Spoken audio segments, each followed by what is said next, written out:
So tonight we have Kyle on. Kyle, why don't you? You've been on the show before though, but why don't you introduce yourselves to our listeners? Kyle's been on before. Hey, my name's yeah.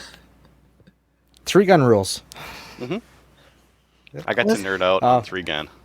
I don't think I was on that episode. That's why. No, Okay. it was Adriel Sorry, and Dave. No worries. Oh, yeah, that's right. Sorry. Hi, I interrupted you. This is what we do, by the way. You gotta just jump All in good. there. All good. Well, my name's Kyle Warner. I currently live in Grand Prairie. Got into competition shooting probably about 6 or 7 years ago when I found three gun and dove headfirst into that. Traveled all over Western Canada, even going down to the States doing that. And now basically kind of focusing more on media and just shooting all kinds of competitions, just getting my rounds in. Okay. What type of competitions besides three gun? Mainly, the other one I've been competing in is sporting clays. So nice and relaxing. Cool. Yeah. Cool. Is the And clays there's a little the bit of one IPSC. where there's some that go along the ground, or is it always the one that goes up in the air? Oh no, they have rabbits, and it's basically like a golf course for clay shooting. You walk all through trails, and every stand, every target's different. It's What would you arm recommend for this hiking. hole? The 12 gauge, my sir. The 12 gauge would be excellent. Yes. Yeah. What's choke? Medium, modified, maybe improved cylinder? Oh, the whole choke get a caddy? conversation. Some of the guys I shoot with, you mention chokes, and you can just see the blood veins just go. Mention chokes, and they actually choke. They don't choke as much as you think. They're like, oh, there's so many misconceptions on chokes and this and that. It's not about the spread, it's about the trail. And oh yeah, their blood veins just pop. It's fun sometimes. Do you swap it out as much as possible just to mess with them? No, I just talk No? about it as much as possible. I'm not good enough to bother changing my choke. You know, in three gun, I brought my choke set with me to pretty much most matches, and most matches I almost never. You don't use it. change. You don't change it I out. leave it on IC or mod, and I just let the chips fall where they may. Yeah. Most people do that, though. Yeah. That being said, IPSC Shotgun Nationals, I think I changed my choke every single stage. Because with the tight nose shoots and everything, that was the first time I ever shot a full choke. Yeah, I designed a three gun stage at Chaz where we had like real tight penalty targets and targets all interspersed, and you had to run a full choke or aim off of where your target was because otherwise you were going to get some pellets onto the nose shoots. It's interesting. Yeah. It's a interesting thing to do, to use a shotgun and not try to hit something with the pattern. Yeah. It's usually the opposite. Anyways. Yeah. So, Cool. Kyle. And you were just mentioning about sorry. IPSC there. You were getting into that now. Oh, I was just saying, I shot some IPSC over the last few years, just the odd match, and then, well, if we can ever have another one, I really want to do the Shotgun Nationals again, and trying for Worlds. So, Cool. Shotgun is my favorite. I like it too. The targets are cool, and the shells are cheap. Yeah, that's true. And it's hard. It seems like whenever there's like a gun buy rush, there's no one like buying like hoarding shotgun shells. Like you get a case of 250, like that's okay. Maybe I'll get 2 or 3 if I want to get crazy. Whereas with 9mm and 223, people would be like, oh, I only have 2,000. I better get another 3,000 of that stuff. And they just keep stacking it. Unless you're shooting a 28 gauge. Then you have to stack. Yeah. Yeah. You're not And gonna you be pay doing more that for a for smaller shell. nationals. Yeah, exactly. Anyways, so before we get into the topic that you chose, how'd you come up with lunatic? That actually came from my scuba diving days. Oh, I got into tech diving, and where the lunatic. So it started out lunatic diving. Okay. And I was getting into tech diving, so deco stops, doing wreck diving. Wanted to get into cave diving, didn't quite get there, but penetrating wrecks, going deep, like more extreme stuff. And it's actually funny because I kind of trying to come up with something, you know, as dive master and trying to create something out of whatever. And basically, lunatic is out of the norm. That's the basic meaning of lunatic, is out of the norm. Once I moved away from Vancouver Island and moved up to Grand Prairie and started shooting, figured I'd carry the lunatic brand. And so now basically anything I do is going to be lunatic. Less Perfect. opportunities to dive in Grand Prairie than there is on Vancouver Island. Yeah. Yeah. Is there I've actually done- water there? Oh, yeah. Is there? You don't want to dive in it, but I've done one dive since being in Grand Prairie, and it was for a farmer friend in his dugout, and that was a nasty dive. That was just No. nasty. You get literally right below the surface, couldn't see anything, so it's all by feel, and yeah, that was a dive that I never want to do again. Yeah. No. Oh well. Anyways. Yeah. So what topic do you want to talk about? I want to talk about the state of sports shooting today. Okay. Cool. Not necessarily with COVID, but I'd say probably over since the last year or so, I think there's been a lot of changes. And kind of to lead us into it, you see a bunch of clubs doing a bunch of stuff to try and stay shooting, but on the same token, especially on social media, like I know there's some clubs that basically you don't hear anything from them anymore. Mm-hmm. And even in the States, it seems, from following Instagram and that, it seems like the shooting sports is slowing down there too. But I also think it's a mixed picture because I've seen a whole bunch of other stuff go and start blowing up. So I just kind of wanted to talk about that. Yeah. Okay. I mean, I guess it just depends on the sport, right? Because in some sports, it definitely is slowing down, or you just don't hear anything. And in other sports, you hear a lot, and they make a lot of noise for the amount of activity they get into, right? So, can I ask you a question? You said you've noticed that it's been slowing down and there's a lot less chatter about it. Has it been during the period of COVID, or was it prior to this that you noticed it as well? I think it was, I guess, really, actually, yeah, you got a point there. It was during COVID, for sure.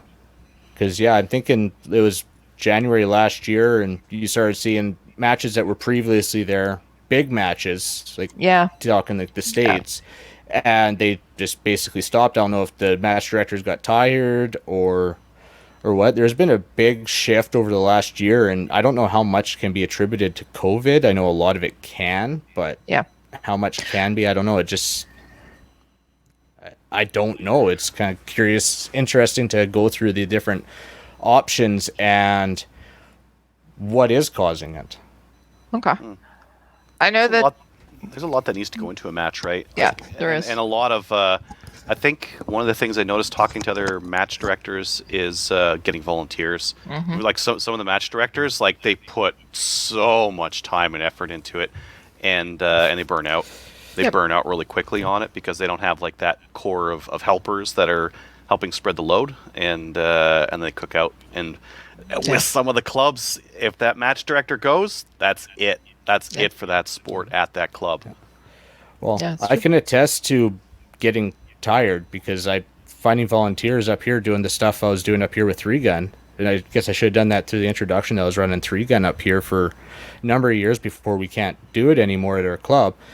But finding volunteers you always had your core group, but it was not even a handful of people that you could count on them to be out there to help set up and whatnot. But even before our 3-gun got shut down at our range, I was getting tired.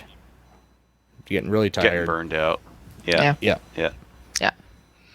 So and Adriel's absolutely correct. You see that there's those core people that actually do these events.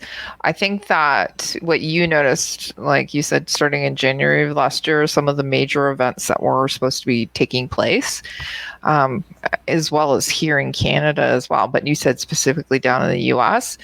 COVID actually happened a little sooner down in the US than it did in Canada, and the numbers were affecting down there. And then it came up to Canada, and things like Prairie Fire got shut down. Meaford got shut down. PACCOM got shut down. So everything, it's a trickle effect. I know that all of the event, like we had, I think 5 events for Ladies' Days last year for the CCFR, and that's it. We were impacted by maple seeds, although we had close to 60 events. We had a really shortened season, so it's and we still have to plan, but we still have to plan for these events. And we, as Adriel says, you know what, we had to actually plan for volunteers, but we didn't know if people would come. And then also with restrictions, we had to plan within whatever the provincial restrictions are. And it's kind of like, well, do we do it or do we not do it? So I think that's some of the stuff that has impacted the chatter. However, on the flip side of that, there's been some things that have happened in the last year where people are saying, you know what, we can't do events, but what we can do is we can go and shoot individually, and we can be loud and proud and post that we're gun owners and things like that. But the competition piece, it has been significantly impacted. By the OIC definitely. As well, right? Yeah, by the OIC as well. And IPSC Nationals, right? IPSC Nationals got canceled last year, and they got canceled again this year. Like they're not going. No. They were supposed to be at Rustigouche this year, and probably going to lose some steam. Going to lose some steam from people who are just like, you know, I'm just going to do something else now, and it'll need like a year or 2 afterwards to catch back up and get back rolling. Lose some steam. People are going to do other things like, you know, remote control cars. Just saying. That's a joke. I know. Well, such a bitch. I was going to save it for a little bit later on, but you're talking about losing steam in that. One point I was going to get to later on has to do with IPSC.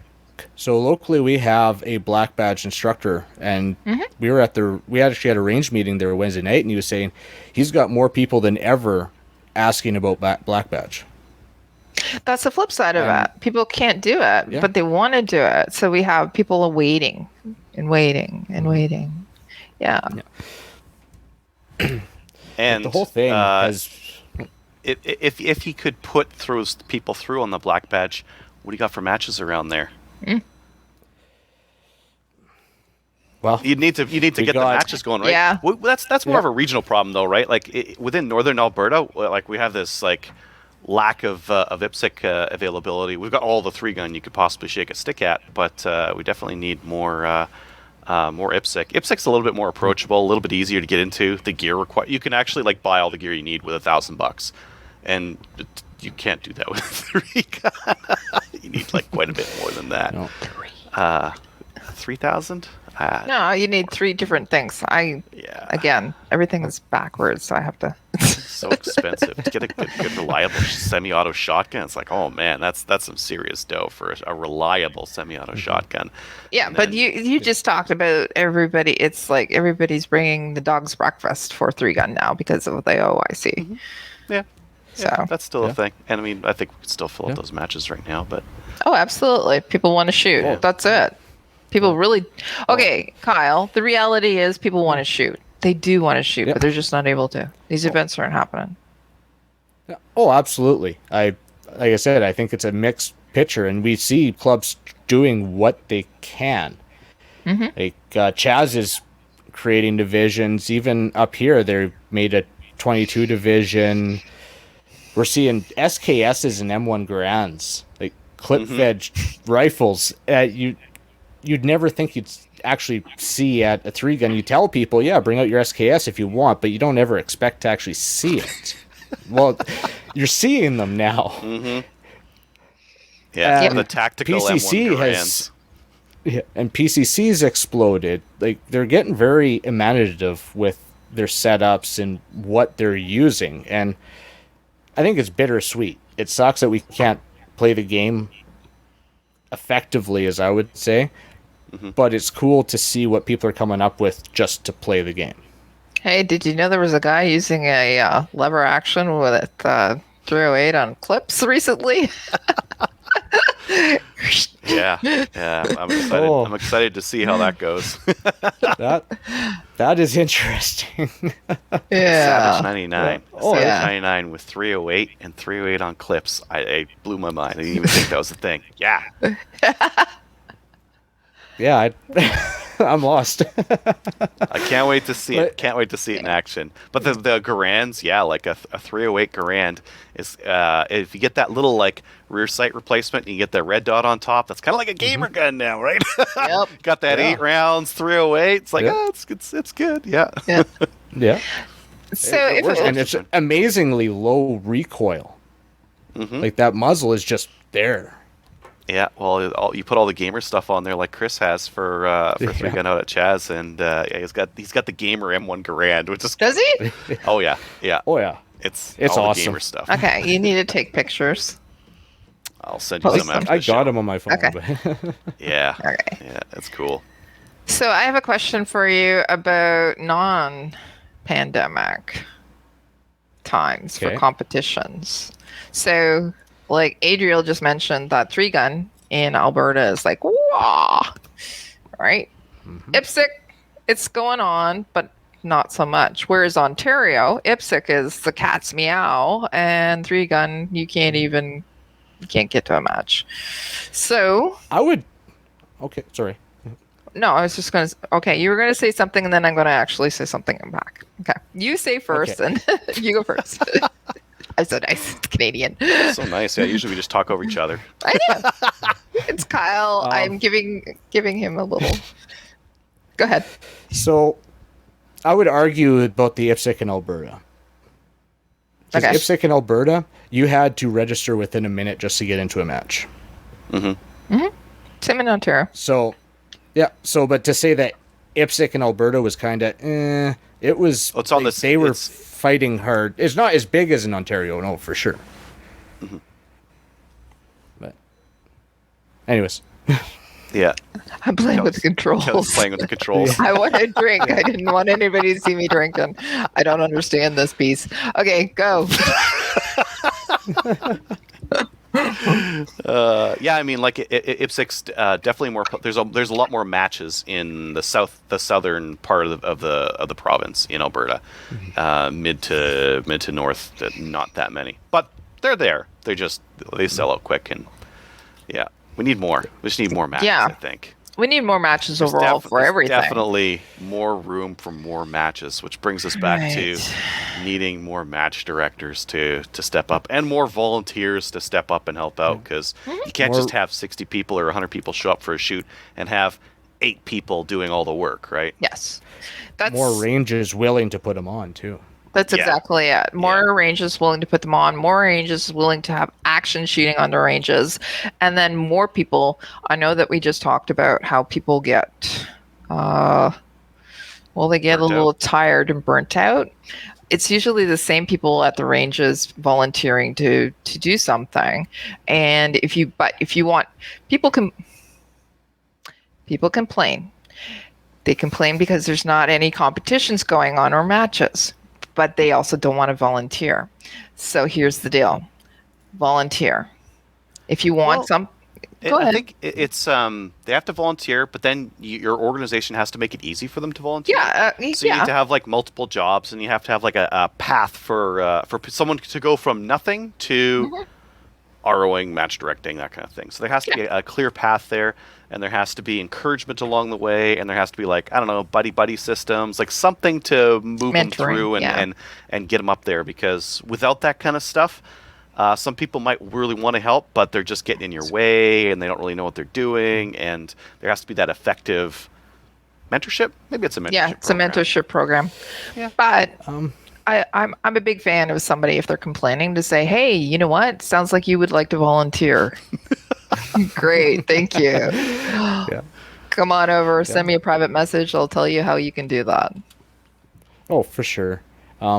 Also, in recognition, and a lot of people giving them something, whether it's a match fee or some kind of perk. Unfortunately, these people need perks to do stuff too. Yeah. They won't just do it just for the health of it. They need those perks. But also, Shooting a match for free if you volunteer is a fantastic one. and some people realize it, But people think, oh, they put in all this extra work and then they have to shoot. Well, they don't think about, and I've talked about this many times, that if you're ROing, especially if you're an RO at like a 3-gun match, you're giving up your match performance because you're running that so many times and you got so much going on. Then you gotta go and shoot your own match. Get there earlier, stay there later. Mm-hmm. Yeah. Yeah.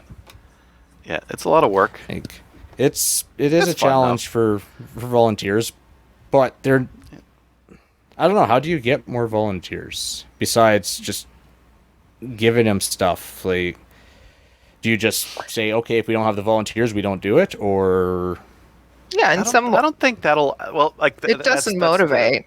The stick. There's always the stick. Hey, we need people to make these happen. But I think the carrot has to be there of just making it easy. Hey, like, why don't you run the tablet? Oh, I've never run the tablet before. Okay, do you have a phone? Do you use your phone? Okay, cool. It's just a big smartphone. It's not that complicated. I'm gonna do a couple with you. Yeah. And then I'm going to hand it to you for the rest. And don't worry, your other person here knows what's going on, but you got to like learn this thing.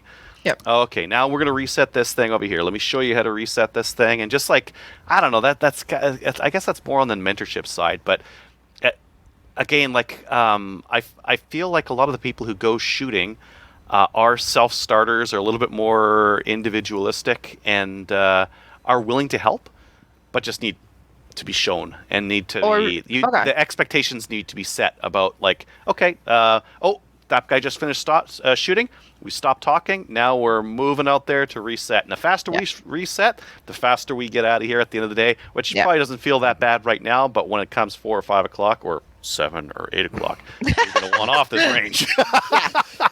Yeah, I think that Adriel has it correct. Okay, there's a couple of approaches here. So in order for a club to be successful, tell them that we would like to host these matches. We need volunteers. We need somebody to spearhead it and have something very streamlined. Have a mentorship program is really, really important. So as he said, like, have somebody who's experienced, pair them with somebody who's inexperienced, and then to spread that knowledge as well, have clear expectations in that as well, but make it most of all fun.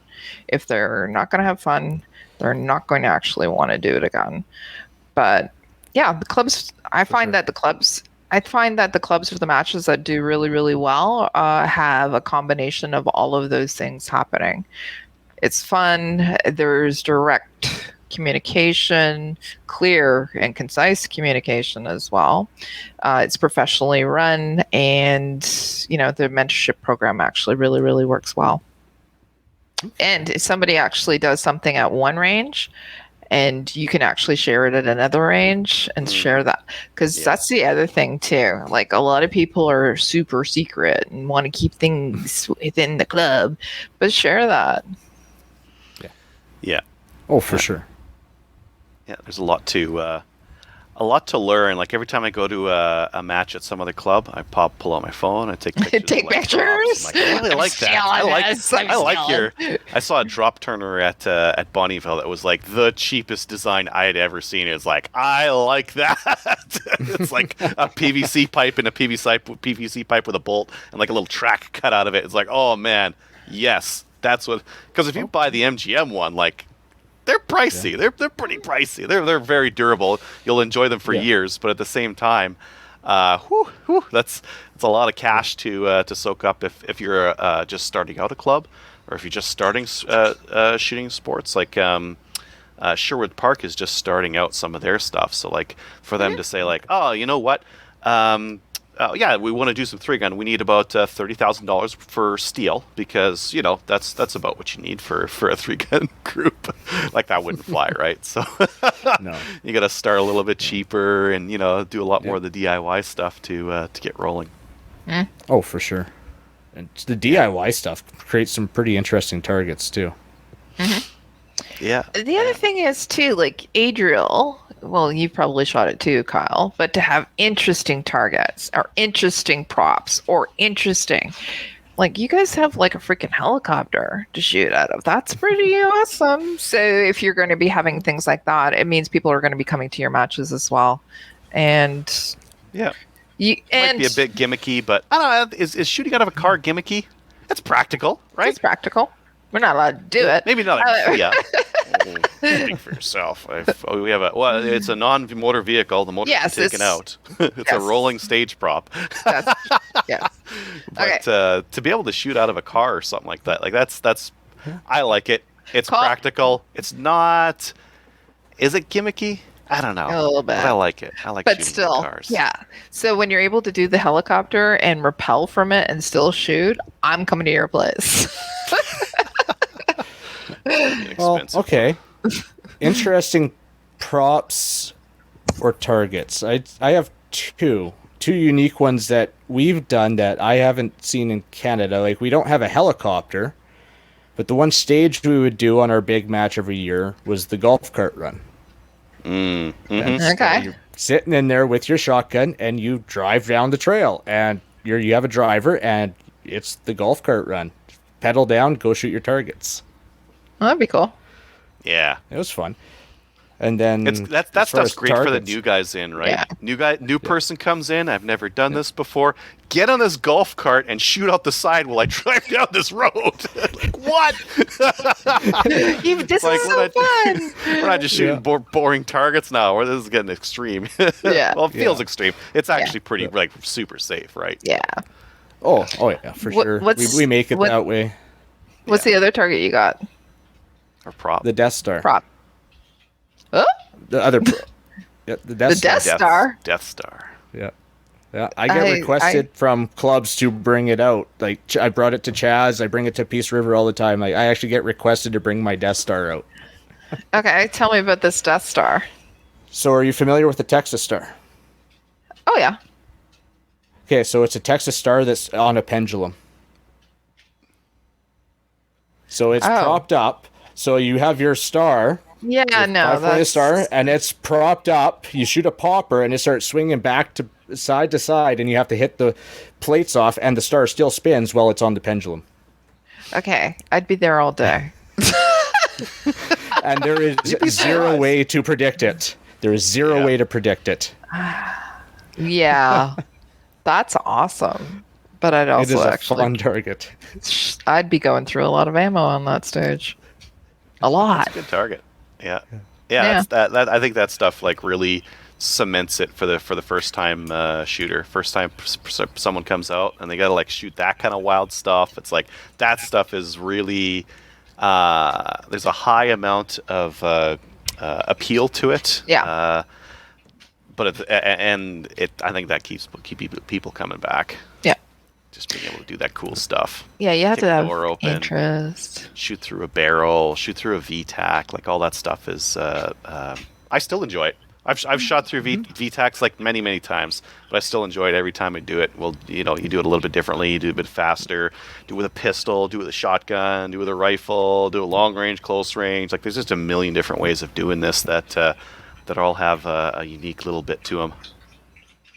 Well, especially when you have to dictate the ports and not just, okay, shoot off the VTAC. If you actually dictate, okay, you got to shoot basically half kneeling on your side.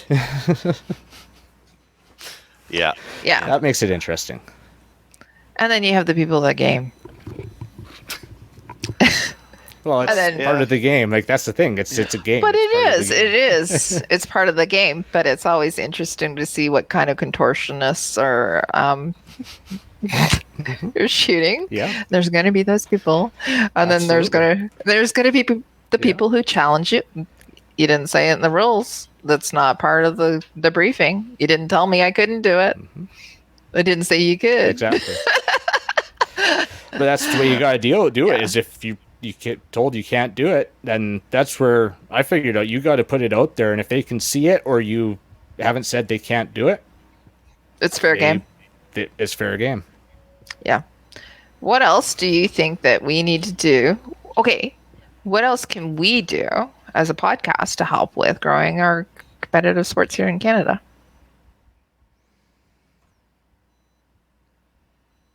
More maple seeds. As a podcast, you know what would be a cool thing? What? And maybe not on the actual podcast, but to go with the podcast like YouTube, little clips of the different sporting events. Like if Adriel's out at a 3-gun. Yeah, that's actually a good idea. Little clips of what was happening. Like it doesn't have to be a full out production, but little samples and not just to add to it. Now you're giving Adriel more work, but he's going, that's a good idea. I can see his brain doing it, just going, that's a really good idea. Well, he's already really already got his kids editing his videos, so. I know. How can we do this? He's working on it right now. He's working on one. Just before the show, I gave him a USB key. This is due today. I would like to make one observation. Like you're talking bringing new shooters. There's already a ton of new shooters. It's something I've noticed, like just going around and going to Chaz. I checked out Dawson had their first ORPS match. Their last, well, I guess it's over a month ago now, or last month. Yeah, last month. IPSC with the black badge requests, even Sporting Clays. Like we had our Cabin Fever match here last month, and we had our highest attendance of that match by 25% on the last few years. Like we had 53 shooters, and normally 40 is our number for Sporting Clays for a registered match. I went to a match there the other weekend that will remain unnamed, but there was more shooters at that match. It was a closed door match for obvious reasons, but more new shooters at that match than I've seen in a season. You go to Chaz, always new shooters coming in. Yeah, 20-30%. So at this point, the words, I'm almost to the mindset that the word's gotten out. We just need to be able to have the matches again.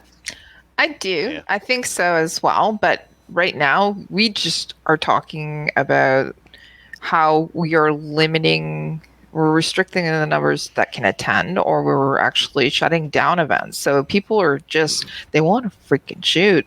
So anything that's coming up, hell yeah, I'm going to go and do it. And hell yeah, I'm going to go and try it. But we're also doing a really good job with spreading the word about it too.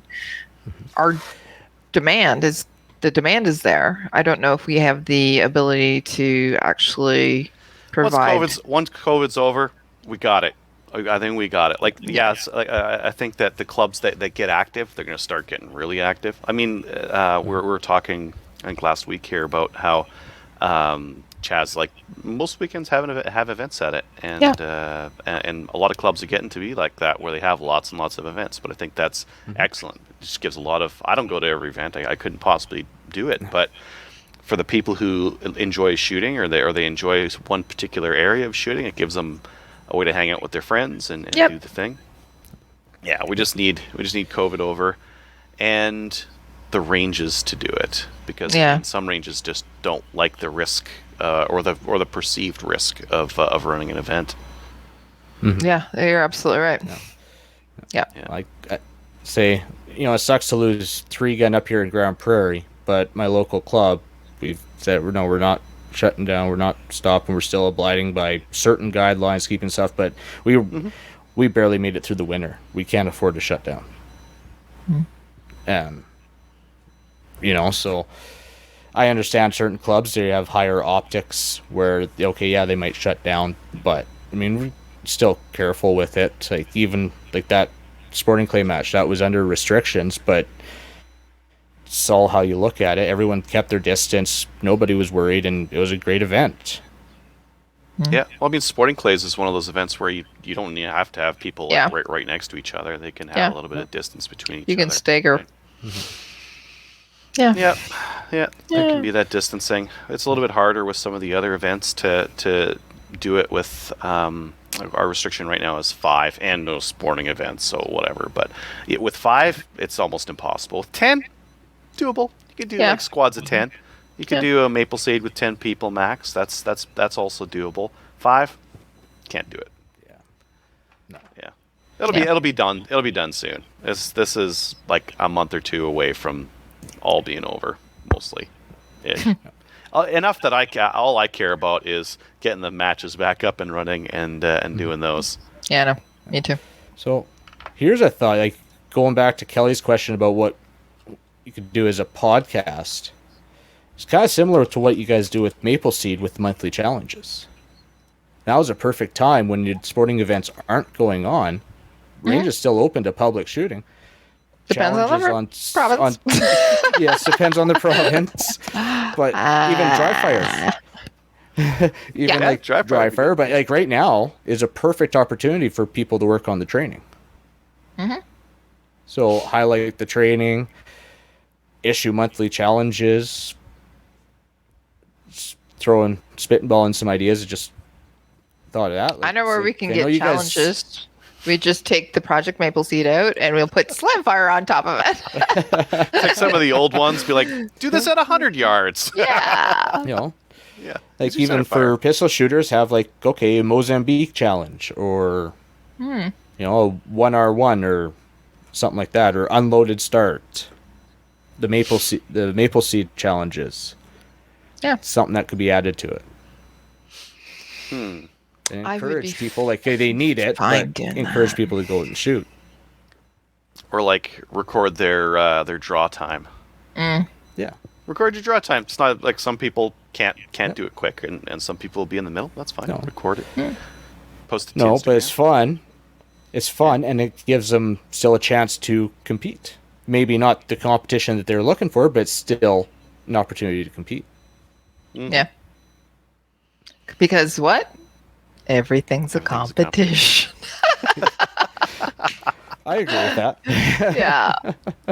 It's more fun when you compete. Yeah. If pistol shooting wasn't competitive for me, I would be terrible, and I would own one pistol, and that's all. Because what's the point? But with competition, totally different. Mm-hmm. It's way more fun.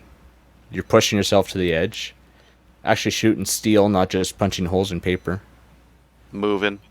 And the other part, like, especially with pistol, is like, that guy's way faster than me. What's he doing differently? Where do I need to, like, up my game? Do I need to move my feet faster? Do I need to shoot faster? Do I need to aim faster? Did you say fat feet? Fat feet, yeah. move my fat feet faster. Yeah, I like the reference. I like to know, like, okay, that guy is on Team Alberta. What's he doing different than me? And being able to see that. That's what I really get out of going to a match.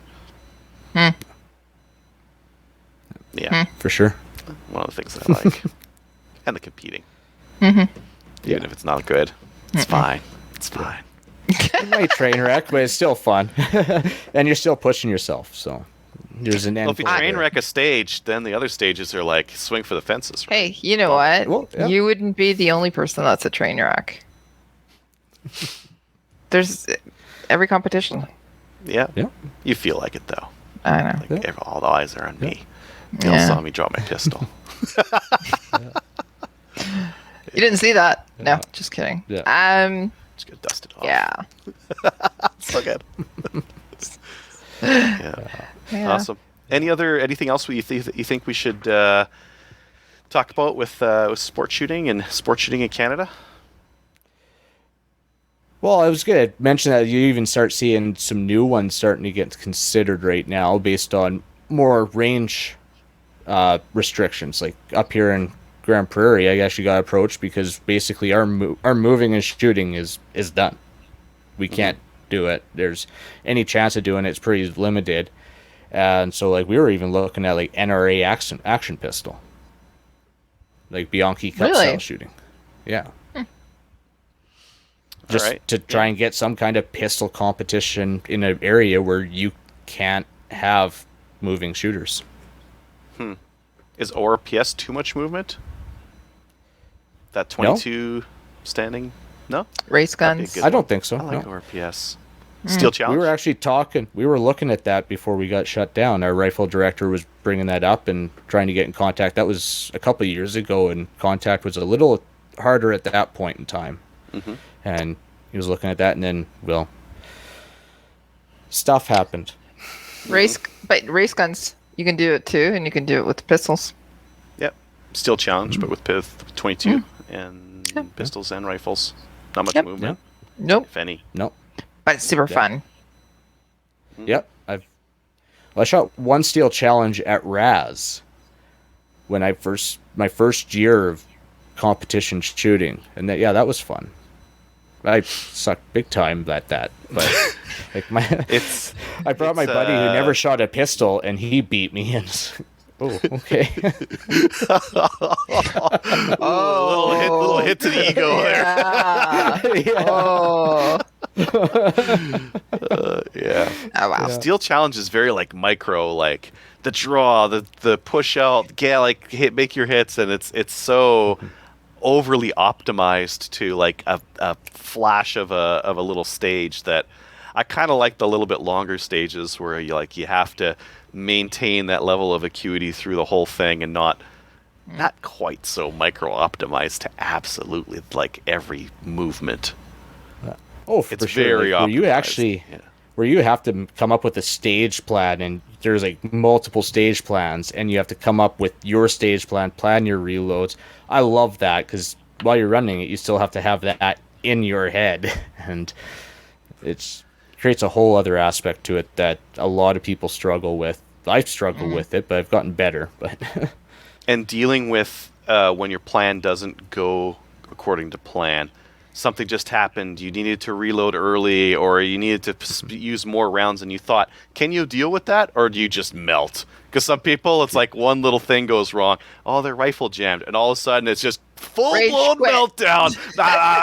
They're just shooting. They're missing as fast as they can, and they dump that. I'm done with that, and they pull out their pistol, and they're just sending lead, and nothing's hitting anything. And they're like, and then they get to the end, and it's like, oh, that didn't go well. It's like, you only had one little jam. You could have just cleared it and kept going instead of, raging for the whole rest of the stage. And you start hearing the self-talk and like, oh, damn it. And they just start swearing it at themselves. And then it just completely goes off the track. Yeah. Some of those hurt to watch. Some of them are entertaining. Yeah. Oh, yeah, for sure. Depending on who it is, it's...